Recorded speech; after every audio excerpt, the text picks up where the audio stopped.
ओम नमः सिद्धेभ्यः। ओम नमः सिद्धेभ्यः।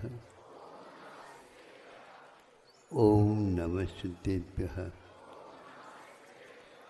अहिंसा परमो धर्म की। आचार्य गुरुवर श्री कुंद कुंद भगवान की। आचार्य गुरुवर श्री ज्ञान सागर मुनि महाराज की।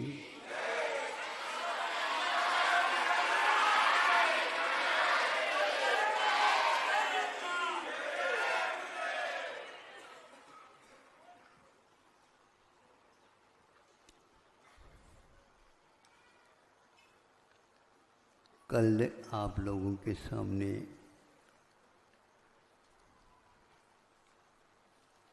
कल्पवासी और अहमिंद्र देवों के विषय में कुछ विषय रखे थे।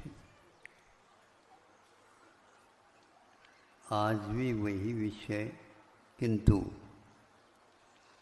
उसके पहलू अपने आप में हर एक व्यक्ति के साथ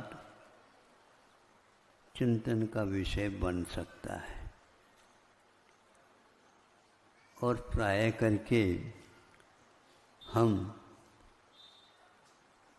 पर के विषय को भी यदि लेते हैं वह अपने साथ भी घटित हो सकता है और अपने विषय को भी हम दूसरे व्यक्ति के विषय के साथ घटित कर सकते हैं। लिखना, पढ़ना और पढ़ाना आदि आदि बहुत सारी चीज़ें दुनिया में होती रहती है। मोक्ष मार्ग में भी इससे कुछ अलग नहीं होता, वह अपनी विधा अलग है। और बिना किताब और बिना लिखना ये उस सब कुछ उसके साथ घटित हो सकता है। खर्चा भी बच जाता है और आज का तो सिर दर्द सबसे बड़ा खर्चा का ही है। आमदनी होती नहीं और दिनों दिन खर्चा बढ़ता जाता है। जो हम चाहते हैं वो नहीं मिल पाता। गलती तो हमारी है ये, हम खर्चा ज़्यादा करते हैं क्या होता है, ये थोड़ा सा देख ले, काम बिल्कुल ठीक हो जाएगा। नेत्र ज्योति कई व्यक्तियों की कमजोरी के साथ चलती है और नंबर को देखने से लगता है सामने वाले व्यक्ति का आपसे भी ज़्यादा कमज़ोर है, लेकिन काम ज़्यादा वो करते हैं और आप बातें करते हैं। ऐसा क्यों? ऐसा यह क्यों? जिसके लिए हमें समय देना चाहिए वह न दे करके हम दूसरे के लिए देते हैं तो खर्चा तो डबल होगा ही। यदि खर्चे के लिए अर्थ नहीं मिलता है तो सिर दर्द और ज़्यादा होगा। सिर दर्द होगा तो और खर्चा ज़्यादा बढ़ेगा। तो खर्चा आप हो रहा है क्या कर रहे हैं डबल, ये आप लोगों को सोचना है। और हम उसको चलते हैं। स्वर्गों में कई प्रकार के स्वर्ग होते हैं, कल कहा ही था। तो ये कि स्वर्ग के कुछ लोग समूह शरण में गए तो वहाँ पर समूह शरण में देवों की संख्या सबसे ज़्यादा थी।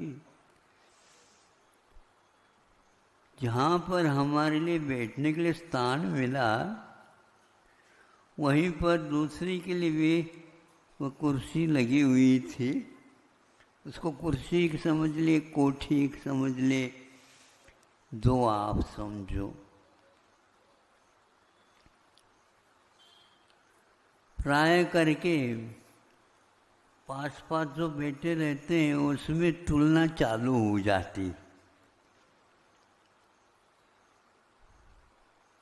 इनके कपड़े लगते ऐसे क्यों हैं, इनके आभरण ऐसे क्यों हैं,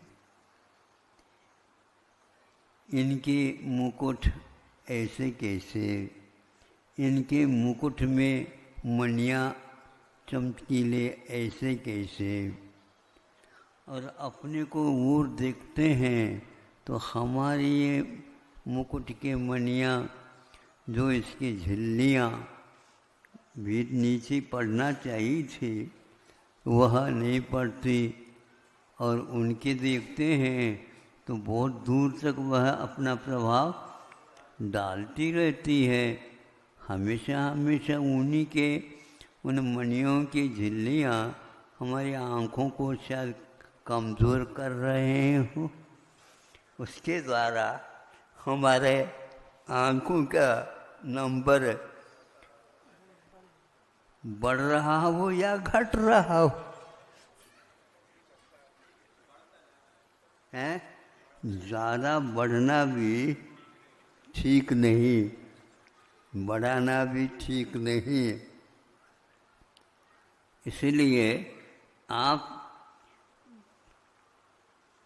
जो अपने पाठ्यक्रम में नहीं हैं उसके साथ तुलना करने लगे तो कोई बात नहीं, तुलना तो करो, क्योंकि पहले कक्षा पार करो, फिर इसके उपरांत तुलना करो तो आपके थीसिस का महत्व भी बढ़ जाएगा। आज हो ये रहा है, पहले तुलना करते हैं फिर बाद में, वो ठीक नहीं है। आप दूसरे व्यक्ति की वस्तु के साथ तुलना न करके अपने वस्तु के साथ भी कर सकते हैं। वह विषय आपके सामने दे रहा हूँ, पसंद आए तो रख लेना, और यदि समय मिल जाए तो उसको बार बार सोच लेना। अब ये सब कुछ उन्हें कर लिया, निर्णय ये करता है कहीं न कहीं समूहचरण में पक्षपात हो रहा है, क्योंकि पक्षपात का जमाना आज भी है तो पहले भी था। पक्षी उस समय में भी पंख वाले ही होते थे और इस समय में भी पंख वाले हैं, लेकिन इनके पंख बहुत ढीले ढाले हैं, उनको अच्छे ढंग से वो उठा भी नहीं पा रहे हैं। ऐसा क्यों? बड़े पंख लगाने से ऐसा होता है। पंख को ज़्यादा बढ़ाओगे तो एक्सीडेंट हो जाते हैं। हाँ, और उसके पेट्रोल भी बहुत खर्च होता है। आपका ऐसा ही चल रहा है। फिर वह सोचता है कि पक्षपात यहाँ पर भी कहीं न कहीं हो रहा है। उसने एक प्रश्न ही भेजा किसी के माध्यम से। कुछ लोग बहुत चतुर होते हैं, प्रश्न अपना रहता है लेकिन वाहक व्यक्ति दूसरा रहता है, पता नहीं लगता, लेकिन पता तो स्वयं को तो लग ही जाता है। ये पूछो, यहाँ पर भी कुछ पक्षपात की बातें देखने में आ रही है, इसमें गलती किसकी है?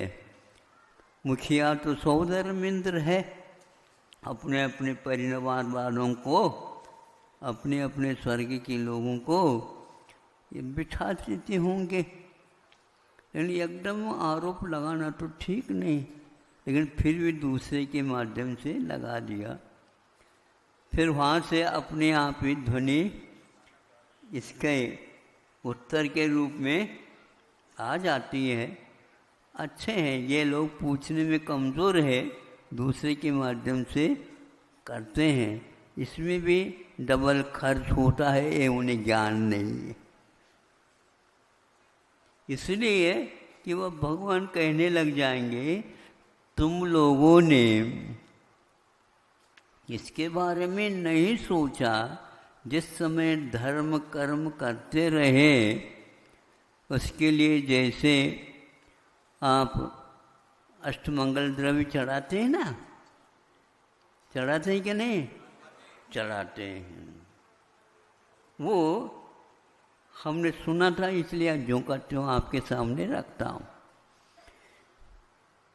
उसके चावल भी आप चढ़ाते हैं और बादाम भी चढ़ाते हैं, फल छुआरा भी चढ़ाते हैं और लौंग भी चढ़ाते हैं, केसर भी चढ़ाते हैं। इन सब वस्तुओं के कुछ डुप्लीकेट, क्या बोलते हैं, तुलनात्मक दृष्टि से आप लोगों ने अध्ययन किया होगा। अरे चढ़ाना है, ये भगवान बन गए, वो तो ये खाएंगे पिएंगे तो कुछ है ही नहीं। इसलिए ये चढ़ाने के द्रव्य अलग है और इधर चढ़ाने के द्रव्य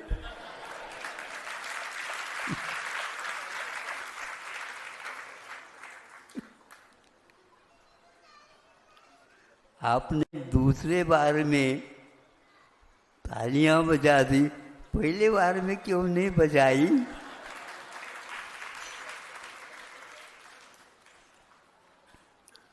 संवत्सर में भी चर्चा होती है क्या? क्यों नहीं होती? उसी के बारे में मैं आगे बता रहा हूँ। तो चावल खाने के अलग है, चढ़ाने के अलग है। और केसर जो कौन से वो फूल होते हैं, हार और श्रृंगार, हार श्रृंगार फूलों के वह केसर चढ़ाने के लिए है। और यहाँ के लिए कश्मीर, कश्मीर से विलायत से भी आ सकती, वह केसर, उसके सेवन करने से शरीर अपने आप में ही बादामी कलर का हो जाता है। हाँ, ये तो बात हो गई।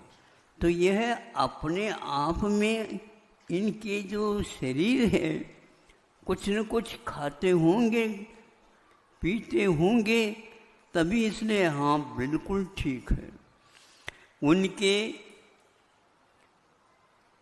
खाने की चीज़ों में, पहनने के वस्तुओं में, देखने के वस्तुओं में, वाहनों की वस्तु में, वस्त्रों की अपेक्षा से, भवनों की अपेक्षा से, इस प्रकार इनकी वस्तुएं हमसे ज़्यादा अलग गुणवत्ता लिए क्यों हैं? ये कौन से दुकान से ले आ रहे हैं?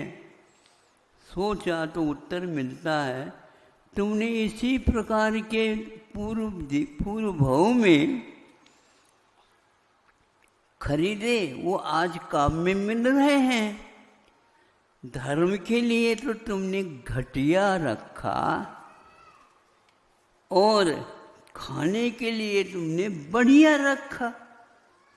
ये परिणाम निकला।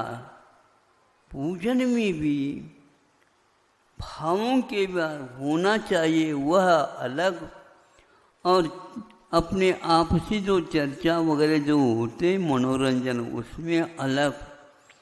ये सारी हमारी मनोमीमांसा यूँ कहना चाहिए इस बहुत लंबी चौड़ी है। आप लोगों को भी फुर्सत है ही नहीं और हमारे पास तो समय बहुत ही कटौती से चलता है। इतना ही कहना चाह रहा हूँ। अब जब ये आ गया कि आपके मन में दो बातें हैं, इसलिए ये सामने सामने बातें आ गए। आप समझ रहे हो? आप उनसे भी बढ़कर के लिए काम करना चाहते हैं तो मिल सकता है, लेकिन दिखावट नहीं। ये दिखाने की जो बीमारी है, इसमें कहीं पेट तो भरता तो है ही नहीं। दिखा दिया, खा दिया तो कम से कम पेट भरे। अब दिखा दिया तो कई लोगों के पेट जो है ना दिखाने से भरते हैं, अच्छे हैं वो पेट, बिना खाए भी भर जाते। लेकिन जब चक्कर आ जाते हैं तो जब पेट भरने के उपरांत चक्कर क्यों, ये चक्कर क्यों आ रहा है? ये महाराज शुगर की बीमारी होने से ऐसा। अरे हमने तो आज तक नहीं सुना था शुगर की बीमारी। हमने तो ये सुना था जब गुड़ की बीमारी शुगर की बीमारी को मिटा सकती है तो ऐसा क्यों नहीं करते हो आप? बोलो महाराज, ये तो आपने नई बात बता दी। बिल्कुल ये आपकी ही बात है। गुड़ के द्वारा शक्कर की बीमारी ठीक हो जाती।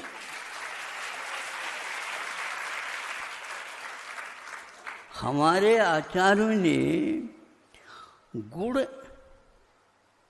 खांड, शक्कर और अमृत, ये 4 प्रकार के कर्म के फल बताए ना। थोड़े से गोमठ सार वगैरह पढ़ाया करो। हाँ, तो ये 4 प्रकार के जो अनुभाग होते हैं, इसमें गुड़ को नीचे रखा और शक्कर को या खांड को दूसरे नंबर पर रखा, तीसरे नंबर में शुगर को रखा, शर्करा। अब अंतिम नंबर में क्या रखा? अमृत रखा। लेकिन हमने सोचा है अमृत भी मीठा होता है, तो शक्कर की बीमारी वहां पर भी होना चाहिए। नहीं होते, ये तो ज़्यादा होने चाहिए, बल्कि गुड़ से कम होती है, होती ही नहीं। और जैसे जैसे ये अनुभाग बढ़ते चले जाएंगे तो मीठास ज़्यादा होगा। तो स्वर्ग में हमेशा हमेशा सभी लोग शक्कर की बीमारी से ही झूलते होंगे। तब मालूम पड़ा कि यह वस्तुतः है हमारी गलती है। हम भावों में घटिया हो जाते।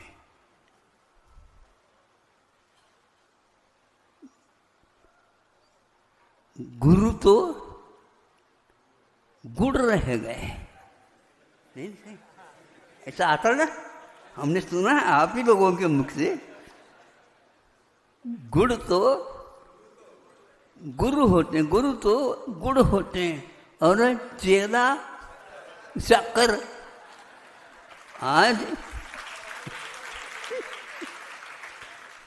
आज जितने भी चेले हैं नहीं समझे, ये एक प्रकार से गुड़ से भी आगे के वो शक्कर की बीमारी आ गई, बढ़ती जा रही। महाराज इसको पेट में था तभी तो शक्कर की बीमारी हो गई। हो, पेट में था तभी से चश्मा लग गया था, और पेट में था तभी से बैंक में इसके लिए एडवांस में।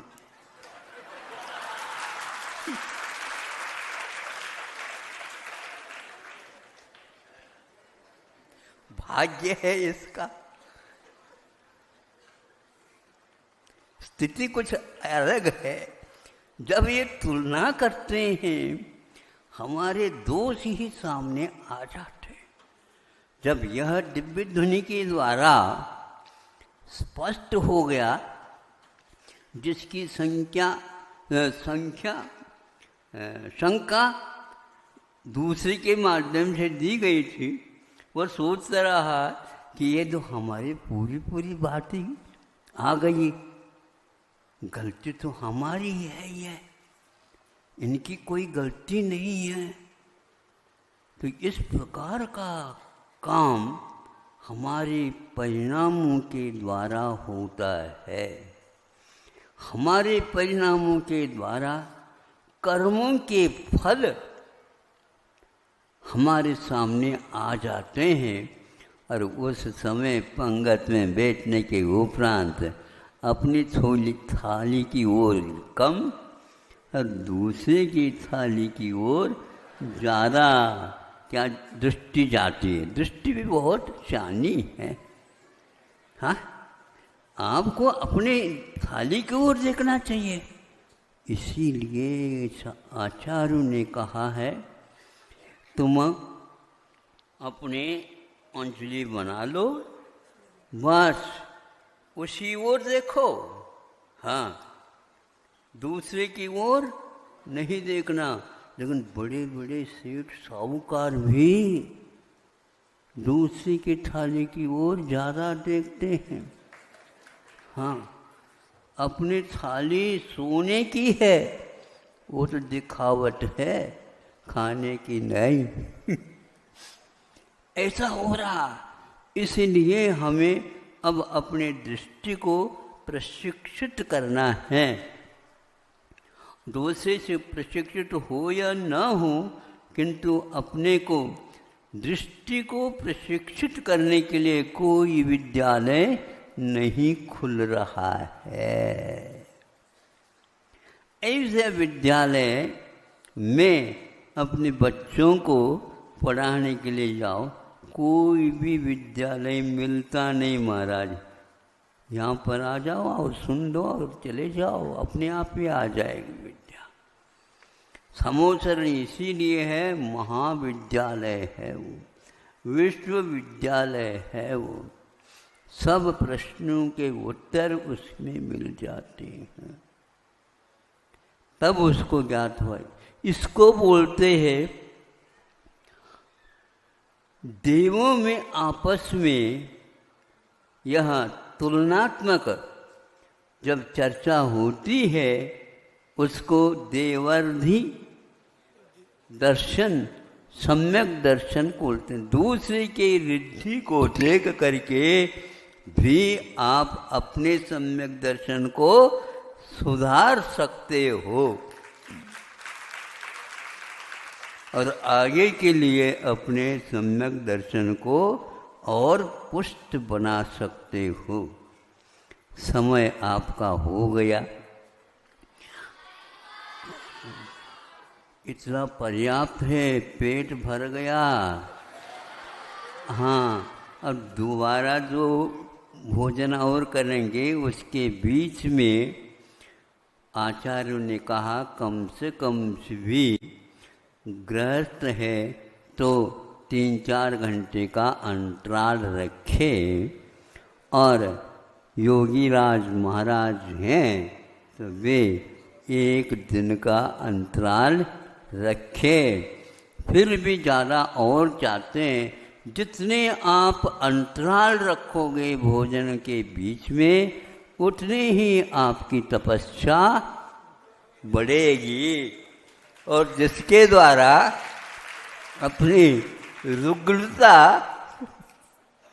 क्यों पालना नहीं करना, हाँ हो जाएगा। धारण और पारण, पार होना चाहते हो तो अपनी दृष्टि को आप बहुत ही मांझो और उसके द्वारा आगे बढ़ो। सामने वाला व्यक्ति भी कहेगा कि आपने हमारी ओर देख करके अपनी दृष्टि सुधारी, तो अब हम आपकी दृष्टि को देख करके और आगे बढ़ेंगे, हमारा तो स्वर्ग दूसरा और बढ़ेगा। और उस समय आप अब ऐसा नहीं करियो, हम और दोनों हाथ मिलाओ होगा। पक्की बात है ये। इसलिए आप लोग एक एक सम्यक दृष्टि को बढ़ाते बढ़ाते बढ़ाते चले जाओ। पढ़ाने की बात नहीं है, केवल हम अध्ययन करें।